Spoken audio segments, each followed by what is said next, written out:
emotions were considered an indulgence, number one, and that you had to be practical. From the time we were kids, mom said, she told all of us, when your father and I get dementia, Alzheimer's, I want you to walk away. She said, we're going to be fine. We're not going to remember you, so just walk away. Hello, hello. Hello. Sorry for all the confusion. No, that's okay. I was like, oh my goodness, I hope she's still available in an hour. So you're good as far as Yeah, time I'm goes. good. Okay, perfect. Okay, well, I guess do you have any questions before I kind of jump into it? I have earpods, but they keep falling out. But I actually have to tape them into my ears. Tape them actually. That's a problem solver right there. I have a friend that can't, I don't know if her ears are smaller, but she also can't keep them in. Is that better? You can hear I'll me just though? pay attention. Read my lips. Yeah. Okay. And then just stop me if you can't hear what I'm saying. All morning, I was kind of going over your transcript, but such a gift you're viewing it as, which is just so powerful. It was just the best thing. And mom was so wonderful. So, The Art of Alzheimer's, Seattle International Children's Festival, Foolproof. What is Foolproof? Foolproof. That was a comedy festival. So I started the Oh, children's festival, and then I ran that for 8 years, and then I shifted and started a comedy festival called Foolproof. But people in Seattle were afraid of a comedy festival, so I changed it to American Voices. And it was just bringing in oh, all sorts of people who had something interesting to say. So a lot of them were funny. I even got Clinton to come. really? And I said, when I wrote him, I said, I do not mean to imply that you are a comedian, but you must admit you are funnier than most. And that got his So it was, attention? yeah, so it was cool. Were you the only one in your family who went into something like that? My older sisters, they were on the marriage track, and my younger brother, he became a landscape architect. Oh, My other brother's was an engineer. For me, it was a defense mechanism because the family, I was the fourth kid. I mean, here's an example. When I was 9, my father had a really horrible temper. He had a job he hated. And when he came mhm. home, he would yell at all of us and we would all flee to our safe spaces. So at the age of 9, I went to the hall closet, and when he opened it to hang up his hat and his coat, I fell out as if I had hung myself. And then would it be trying to be funny? Like he'd open it up and you He like would would try to open it make up him and I laugh? would Or... fall out. But after 2 years, he knew this was going to happen. In fact, my brothers and sisters would line up outside the closet and watch me fall out. So, I mean, in a way, I mean, it was just how I brought humor into the situation because dad, it was like he didn't know what to do. In a way, I think he felt it was me telling him that I loved him because I was doing this every single day. We also, emotions were, the word love was never spoken in our family ever. Oh, It, interesting. and so it was how I brought creativity and humor, a ghoulish sense of humor, into Yeah. to my experience. Yeah, so that we knew mom loved us because that was her job, but it was never spoken. So emotions were always underneath the surface and they were dangerous. It was a very hard family. So it turned into like a humor love Yeah. situation. Yeah. So I dealt with things. So, but that was, I think, my entry into the theater. That was my first career. So I did Yeah. that for a long time. And then I was going to continue with all of this. And then I went to graduate school. When I came back, it was during the recession and there were no jobs. I had skipped a grade in the third grade. And it Okay. probably was the worst decision that was ever made for me, that I would never Oh, advise anyone to really? do that. So I was always trying to prove that I deserved it. And so I was on the career track. And then mom and dad were both developing dementia. So because there were no jobs, my family said, okay, we're going to pool our resources and we're going to keep you afloat and you're going to be the family caregiver. At that point, I Like in was like life? a complete failure that I wasn't doing what I was intended to do. My career was, done. But the main thing, I was raised to win, to win at all costs, so that it was hard. It was really, really hard, but it was my job. It was my job. We take jobs seriously in our family. So that was my job. And they were my parents. Now I'm getting really intrigued of going into the caregiver's journey and really like you get back to that childlike self, right? Once you start going into dementia, Alzheimer's. So, but you Yeah. I mean, struggled with it, didn't we you? didn't want, so when they said you're going to be the family caregiver, it was like, really? Seriously? I didn't know anything. I didn't want to know anything. And the first, I would say, year, I was not a good caregiver because I was like most people, seeing only loss, feeling only sadness. And that changed when Dad died.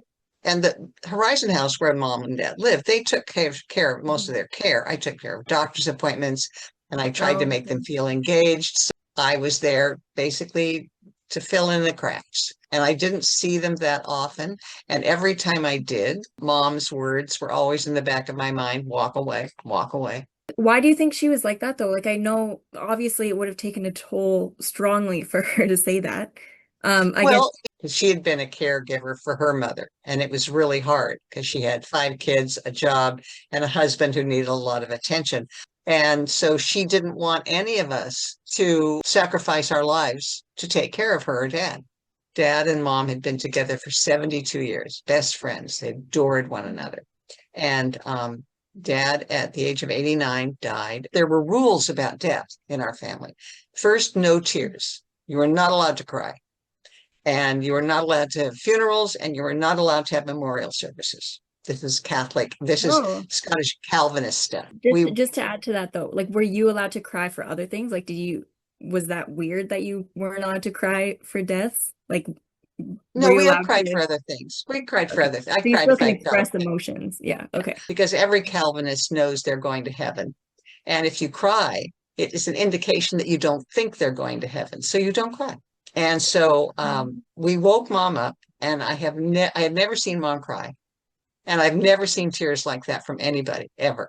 And so she was just sobbing. And we finally got her back to sleep. And I got there early the next day and she remembered. We talked about Dad and what a wonderful life they had. And second morning, same thing. She remembered. And the third morning I got there and she was lying on her bed crying. And she said, I just want to be with your father.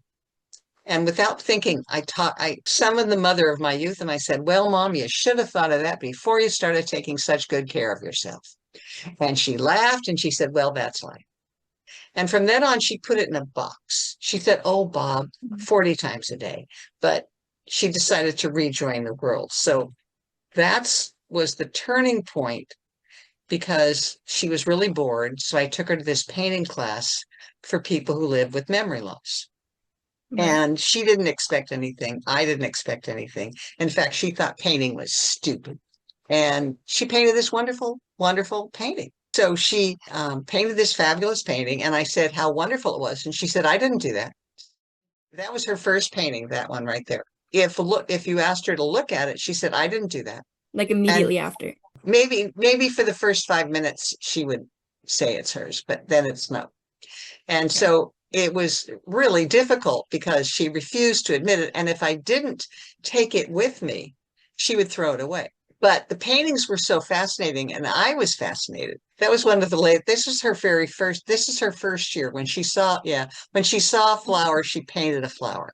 And then she started to transform them. So a zucchini became a dragon. I say this that whenever I want to introduce anyone to a conversation about Alzheimer's, I usually begin with the art because Alzheimer's is scary and art isn't. And the art Mhm. effortlessly cuts past your fear and enables you to be fascinated and curious to learn and feel more. It's not threatening. So that led to another in my new career, which was the art of Alzheimer's. So I was basically amplifying the impact of her art to talk about the ability of people with dementia to live wonderful lives. And so that was interesting, but the breakthrough came after doing this and I did art exhibits. Thousands of people saw art. I did an art exhibit that featured 50 paintings created by people living 60 to 101, all living with dementia. And it was called The Artist Within. And it was just wonderful. And everyone who saw it, the first thing people would say is, I had no idea. And it was fascinating to people to see it because it wasn't scary. It was an experience around Alzheimer's that was happy. So I did the art of Alzheimer's, and then one day, and I must admit, the art was more important to me than Mom because it was my job. She was creating art. And then one day, I started to notice her paintings were, to me, it looked like she was losing interest. Same lines, same figure, same colors, same scratchy lines, no more transformations. And so I got there early the next painting day, which was every Tuesday. And we did everything she liked to do. We took a walk, we looked at the view, we played Scrabble, which we did every single day. And we talked a lot, and we sang. And then I took her to the painting class, and the painting completely changed. These warm animal images started to reappear. And that's when I went, oh, I see. I have a role to play in this. We're partners. That's the day I became a care partner, that mom and I were working together, building a better life for both of us. And that went for the next 9 years. I was mom's care partner. And I wrote down every single thing we said and did for 9 years, just so I wouldn't forget it. And that was the fascinating journey because I completely changed.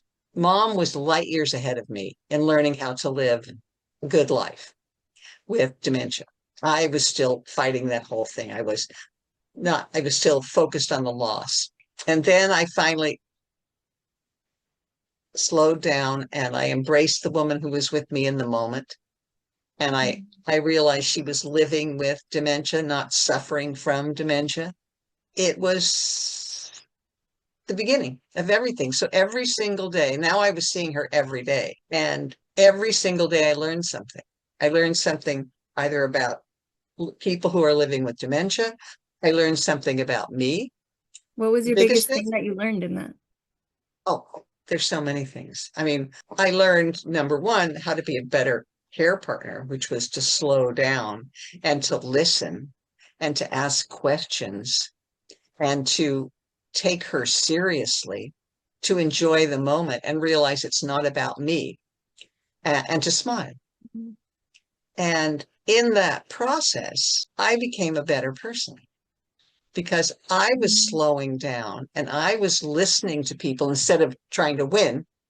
I was listening. Instead of trying to ask questions to give me a point so I could win, I was listening. And really one of the most important things was that I just assumed that mother was excited when I visited because after all, I'm her daughter. And then I realized that far more important to her were the people with whom she lived, that they were her new family.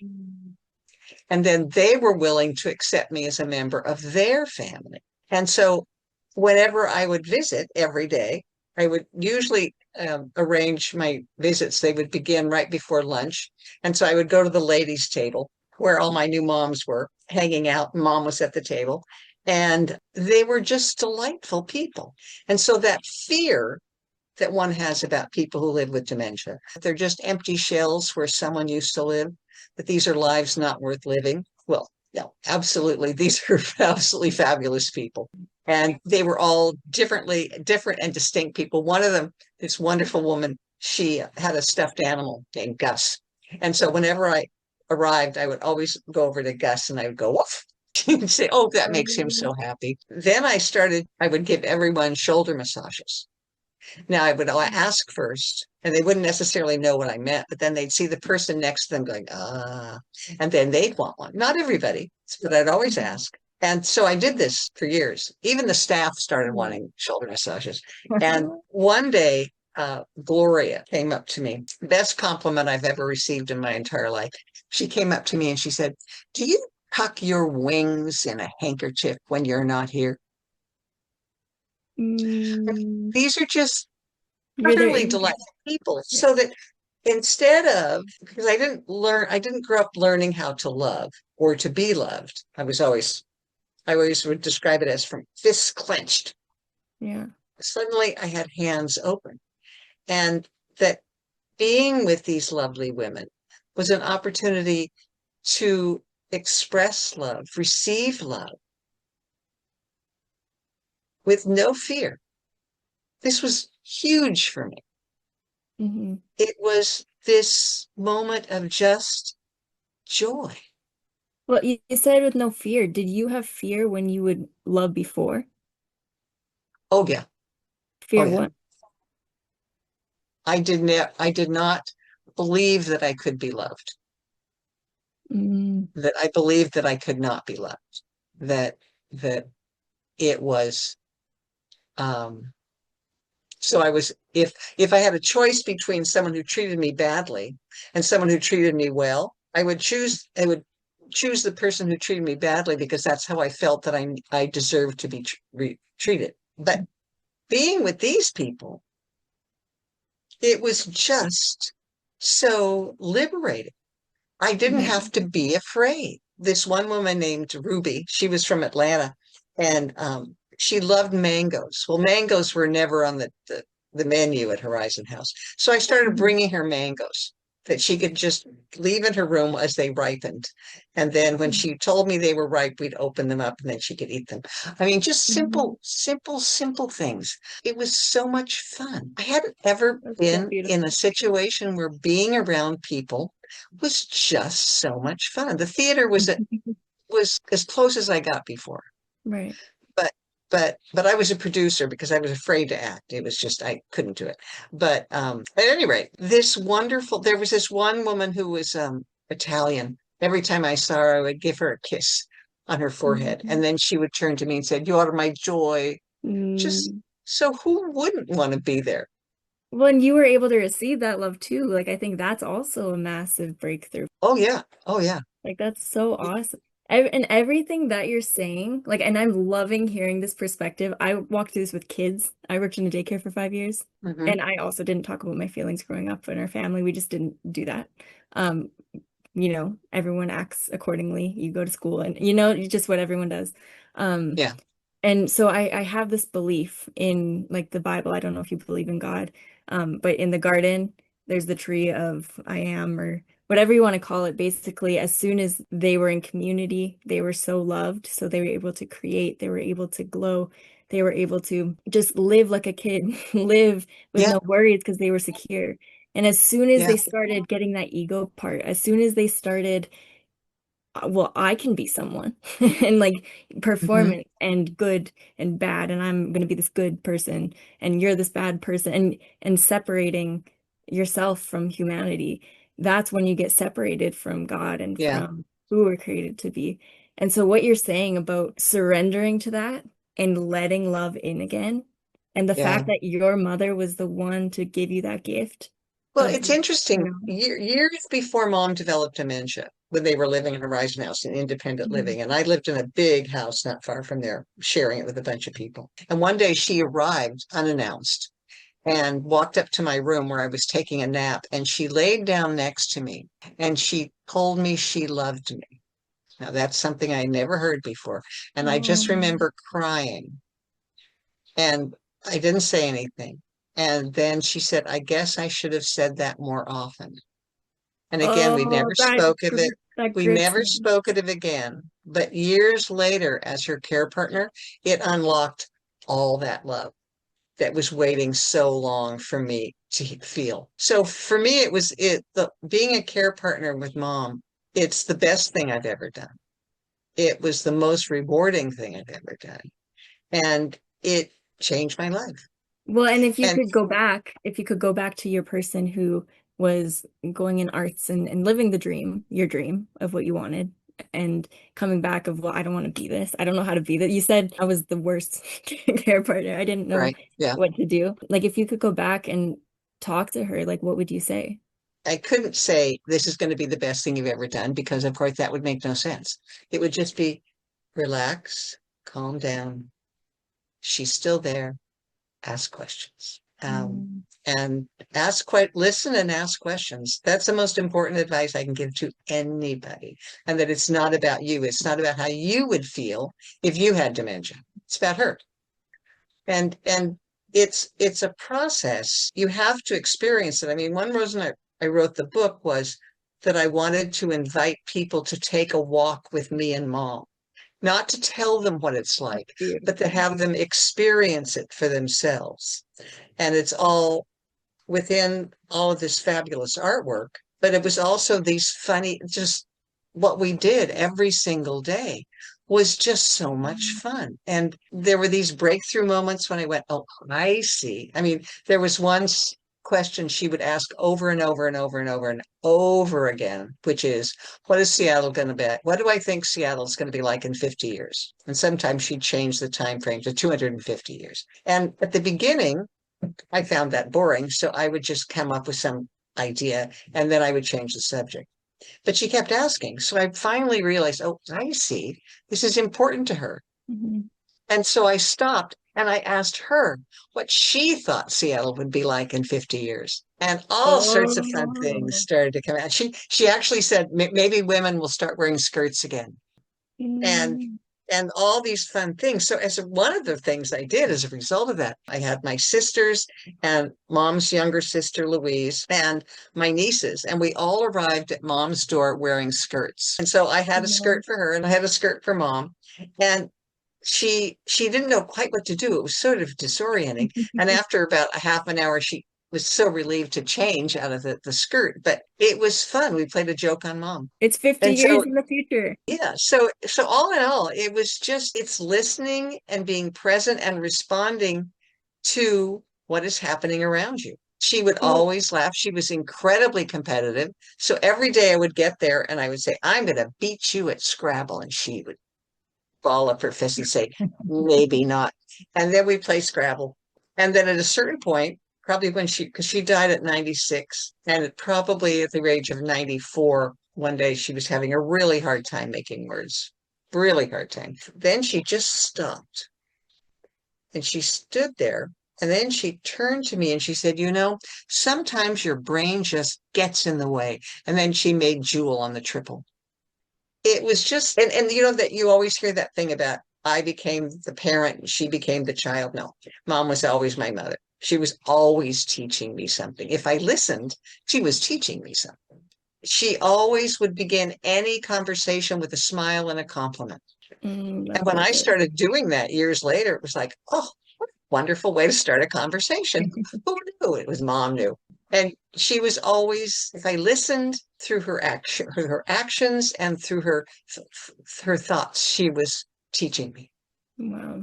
Well, and I think a big part of what you're saying is, and I know this because I also put that performance on myself. Mhm. I didn't know how to love. People will love, I'll be respected if I do this, this, this, X, Y, Z. Mhm. But then that's why I think what you're saying is really valuable for how to love. And yes, she had Alzheimer's, but I think that's how you love anybody, right? It's just stopping and listening. That's how you be in a relationship. That's how you be a parent. That's how this world goes around. You stop and be in the moment with people. You actually hear Yeah. what they have to say. It's not about you. It's not what you can bring, but it's surrendering to, man, that 4-year-old, he knows something I don't know because he's had different Mhm. experiences with his family. And so just stopping and listen and hearing and experiencing with people, like life is just so colorful, but I think a lot of us don't Yeah. know how to do that. Joyful. And that's what I hadn't learned. And that's what I was able to learn with mom. And I wouldn't have been able to do it if I had not been forced into that job because I would never have done it. Mm, I met this man once and he was telling me about his wife who lived in a nursing home. And he said, when I visit her, she kisses me and she tells me she loves me. And when I look in her eyes, there's nothing there and I leave in tears. And I thought, why is it that he couldn't see what I most likely would have? And that if your entire framework is nothing but sorrow and loss, that is all you were ever going to see. And when I would tell people that I would visit mom in assisted living to relax, people would look at me like I was crazy. But there are no deadlines, there are no expectations. All there is just the moment and just love. mm, And so if I hadn't been in this situation, it would never have happened. I would never have known it. And one person asked me once, she said, are you angry that your brothers and sisters never did this? And I said, no, it's just, but I wish they had because they would be so much happier today. And when mom died, mom made me laugh on her deathbed, which is not easy to do. She mm, grew up in this Republican banking family during the Depression, and they hated Franklin Delano Roosevelt. Couldn't stand it. And anytime mother heard the word Roosevelt, she would just, we didn't like him. I said, I know, mom. So she's 96. Her blood sugar has spiked to 600. She's in a coma. She's got 2 days to live. And my brother and sister and I are standing around her. We're telling her we love her. And I mentioned her dislike of the Roosevelt Hotel, and mom flinched in a coma. In And a I couldn't help coma. but laugh. I couldn't help but laugh. But then I also knew she heard me and she could understand me. So for the next 2 days, I Mm. sat next to her and held her hand and talked. And when she died, and there we had a memorial service, which was like most in the family don't do that. There were no tears. And then I was talking, and all of a sudden I realized with absolute panic that I might be starting to cry. And with every ounce of strength in my body, I pushed those tears away and got off the stage as quickly as possible. The most important thing I learned, I mean, all these rules that mom passed down to me, all this sort of blueprint for a life, which is to slow down and listen and be present. It's not about me. It enables people living with dementia to live happier, more fulfilling lives. It turns out that that's how every single person that's how everybody feels when you treat them that way. And it was just this moment of understanding what it's like to be a person. Mm. It was fun. So that's what changed me. It was the best thing I've ever done. That is so beautiful. And like you were saying, she didn't stop being your parent. It sounded like she started being a parent. Yeah. And I wish I'd known then what I know now, because my father's life would have been better.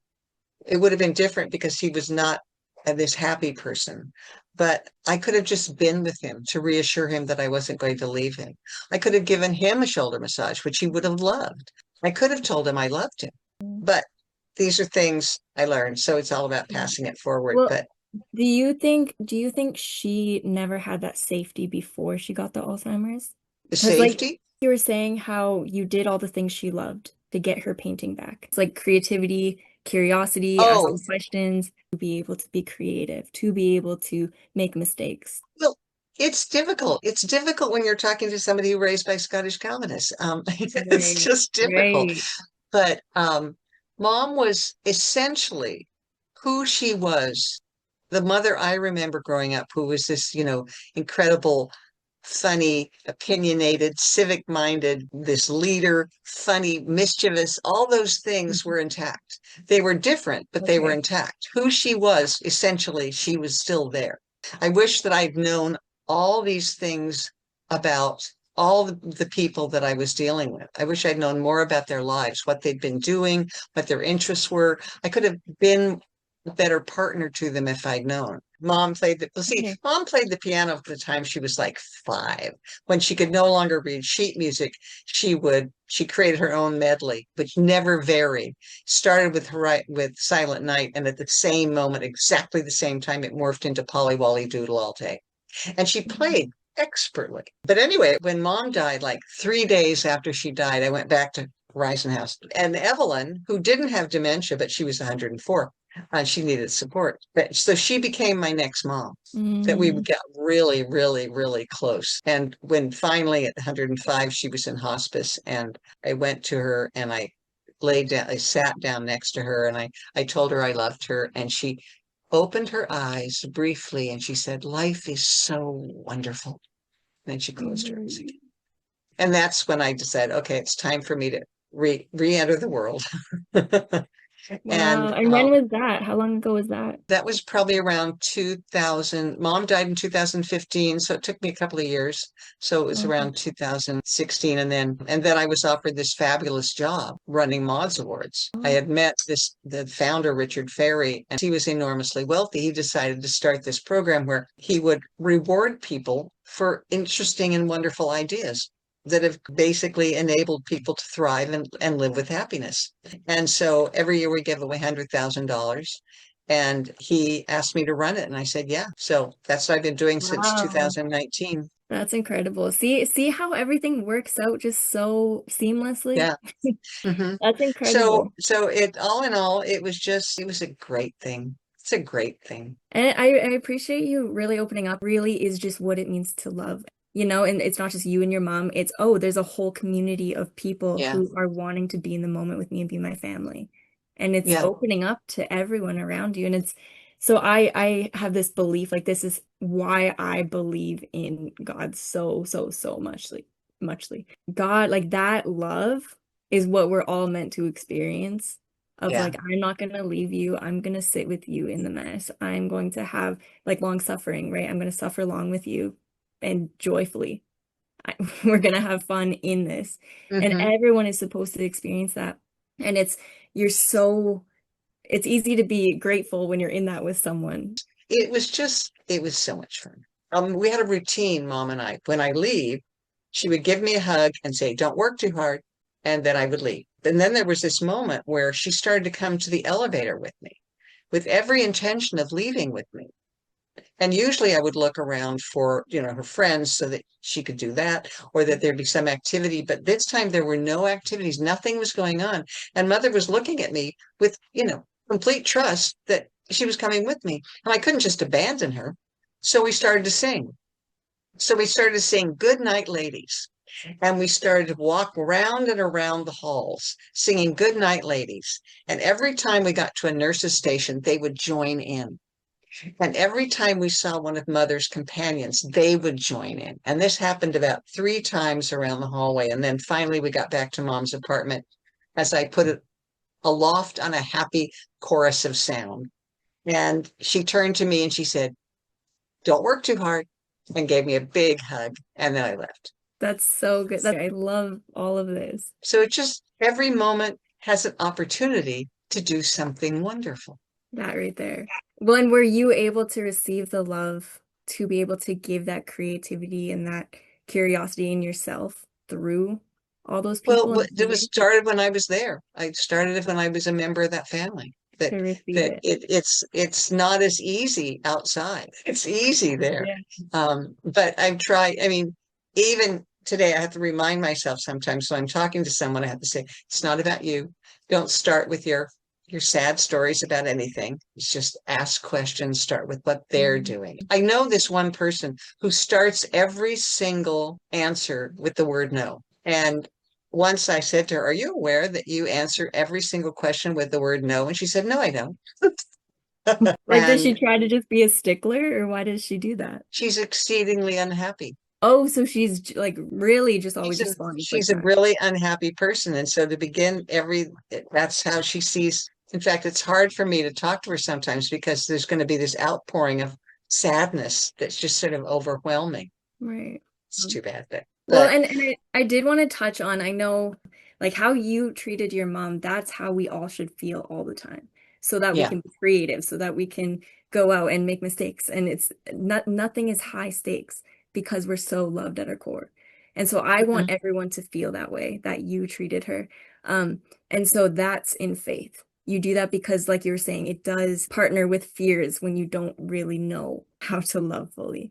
And I had if somebody asked me what she said, "My mom is starting to forget things and I don't know what to do. She doesn't remember what I'm saying and I Mhm. don't know what to do." And she said, she doesn't paint the way your mom did and all that stuff. And I said, "Okay, just try this. Try this one thing. Find one thing that you and she both enjoy doing. It could be looking at the sunset. It could be taking a walk. It could be singing together. It could be almost anything, but just pick that one thing, take 5 or 10 minutes and do that. Just do that together. And when you see that the person enjoying themselves, it gets past what you're projecting on them, which is to be sad and to be lost. And suddenly you're seeing them enjoy themselves. And you might want to do that again and again because you're going to see the person you thought was gone emerge. And there Mhm. they are. Yeah, well, I just want to add to that because I think this is really important. That is how to love people well, and not just with Yeah. dementia, not just with Alzheimer's. If you are able to do that well to people in your space, I really Mhm. believe that's being a light. And now your purpose is so great on this earth to be Yeah. able to do that for people, to see them. And I To see think them that's the and key. to accept the concept of enduring personhood. That there's certain Oh, things I like that. that Enduring personhood. we share as human beings that will never leave us, whether you have dementia or whether you don't. The Mhm. need to have friends, the need to have purpose, the need to laugh, the need to love and to be loved. These are all things that we will share. We're And a people. lot of us struggling with it. A lot of us are looking for someone to, but we don't have Alzheimer's. Like we don't have a a physical thing that we can say like, oh, I really need to be loved, but there's so many people Yeah, walking around just with this loneliness. And so I think for multiple people to have this in them, that they're going to see people, they're going to ask yeah, questions, they're going to do that thing just because they know they like to do it. I think that's such a strong message and it needs to get out. I really, really, really believe yeah. it. And it seems like a So, simple yeah. concept, but it's not. And it's interesting. It's interesting that for me, the route there was through people who are living with dementia, because most people don't want to think about it. They don't want that. It's like, but there they are. Yeah. Beautiful, wonderful people, fabulous people. Every time I would get there, I would say hello to everybody by name. And there was this one person there whose name was Marilyn. And when I get to Marilyn, I would always go, hello, Marilyn. And she would go, hello, Marilyn. We just have these little jokes all the time, just little routines. It's just living, having fun, like just, Yeah, not putting pressure on everything. The living and having perspective is fun, living beautiful. and having fun. Well, and so when you first reached out to me, it was on like faith versus fear, and that's what I live for. I think fear is living, not receiving love. The episode that you commented on, I think it was this one. Like I went through this heartbreak. I was only with him for like 3 months, but I was like, this is gonna be my person. I'm like, this is it. And then when that broke, I just got so angry. And then I went to a funeral for a little girl. She was 18 days old. It was the way their family talked about that grief process. Like we Yeah, really are grateful for those yeah. 18 days you gave us. Like it's this whole thing just kind of shifted in me. And I'm like, that is what it's all about. It's difficult. It's difficult for people, especially when they're seeing dementia, which is for most people just this horrible thing. Horrible. Right. When in fact, and I try not to use the word joy too much. For me, it was joyful, but I think the You word saw it that's as a really gift. important is hope, that Hmm. these are people who can live, who can thrive, who can live with joy, that these are people with gifts to give and lives to live. What's your advice for, I guess, not going into to poor me, not going into the victim mentality? Like, and this is another reason why I was talking about heartbreak and all this other thing. What's your advice to people who are going through these things? I would think about, find one thing that brings you joy. What is that? What brings you joy? And do that. I know that's hard. So when you're going through these hard times, do you think it's just finding the good in that, or is it more transforming the perspective to, okay, what's the good out of this? I try to focus on what makes me happy, what brings me joy, who or what makes me joy. Um, Yeah. I mean, this is a simple thing, but that at Christmas every year, I used to make 2,000 cookies Mm. using, 80 pounds of butter and give them away because I can't eat butter. Mm. And so even today, with my neighbors, I will make them things and give them to them because it makes them so happy. Yeah. Making people happy is a really, really good thing to do. And again, how do you do that? Depends. You can say hi to somebody, you can smile at somebody, you can say, it's so nice to see you. You can compliment them on something that they've done. You can treat them as if they have treat them with kindness, treat them with happiness. As Mm. mom would say, start every conversation with a smile and a compliment. And And that and I circles used it all around. I love that. And I used to say that, with mom, I would ask her a question and then hop on for the ride. That's so fun. That's like my kiddos. That's like the daycare. I love it. And then that fosters imagination because they're the ones that spark it. And we're meant to Yeah, live with that imagination. We're meant to live with that curiosity. We're meant to like arts, it's piano, musical instruments, dance. I think all of that stuff. I heard a fact the other day of like all of history. There has every single culture has either dance or singing involved in yeah, it. And it's yeah, not until this Western culture that we're living in now that we've held back from that kind of thing because like, culture is hard to navigate of what that even yeah.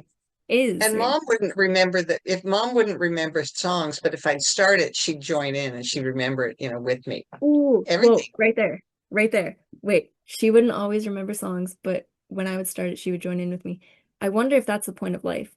Like if that's how to access this in people, that we're all walking, we're all doing what we think we have to do. And it's not until someone starts that it sparks this thing in us. I think that you should encourage every single listener to start thinking about what makes them happy, but more important, how they can bring happiness to others. And That's I so good. think a lot of it is a welcoming, loving introduction to a conversation where people don't need to be afraid, and that to Mm, ask people what they think without any judgment whatsoever and listen to them. yeah. And I think that's the key, without judgment, Yeah. because now they're able to make mistakes in talking to you. Wow, that Mhm. thank you for all of this. I You're really welcome. feel like it's a such a broader, Yeah, it's not huge. philosophy, but it's a whole thing that I think all humans just are desperate for.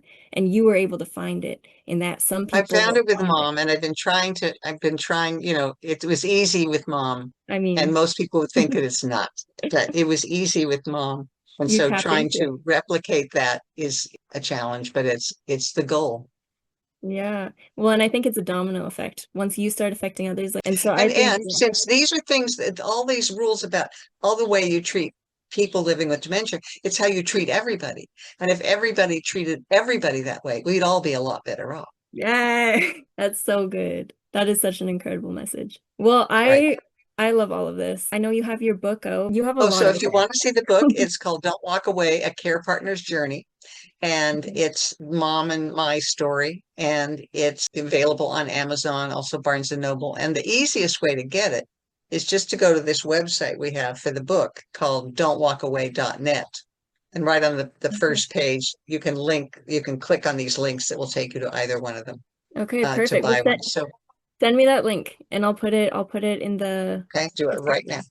Thank you. Perfect. Okay, well, this is so good. I appreciate you hopping on here. All right. Well, you take care. This has been You as wonderful. well. Have a great rest of your day. Okay. Thanks. Bye.